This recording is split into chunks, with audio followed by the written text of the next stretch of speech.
Not one bit, guys. Because of those flash flood watches and warnings, there's still some problem areas along I-84 and the historic Columbia River Highway as well. Crews are now clearing out culverts and drainage areas to try and mitigate those problems. As a result, though, businesses from Corbett to the Dalles are hurting. It's a shift from where we were before. The rain puts out flames. That's good. The rain then creates fears of landslides and more. Not so good. So we went from dangers of dealing with fire to dangers of dealing with potential flash floods. It's dangerous and it's scary work for a lot of the crews out there working on this. Over the last week, ODOT removed an additional 1,000 trees from along I-84. That's roughly 4,000 hazardous trees taken out because of the Eagle Creek fire altogether.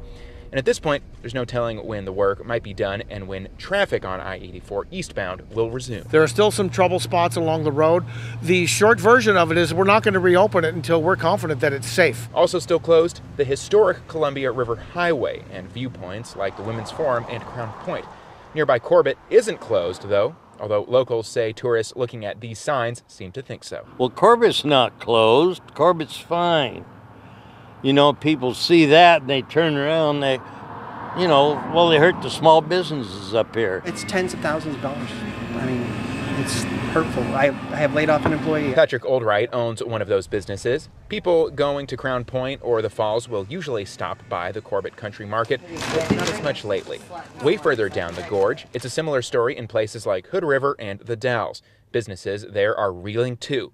And with no end to road and area closures in sight, it's not clear when that might change. And people want to come. I mean, people want to come see what the gorge looks like. I mean, they're dying to. But again, we're just keeping them out at this point.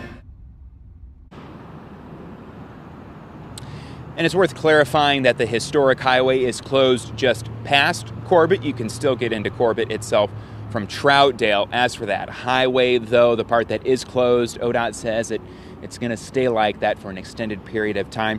As for Crown Point and the Women's Forum, meanwhile, State Parks says reopening those scenic areas are dependent on nearby road closures and then inspections of the parks themselves.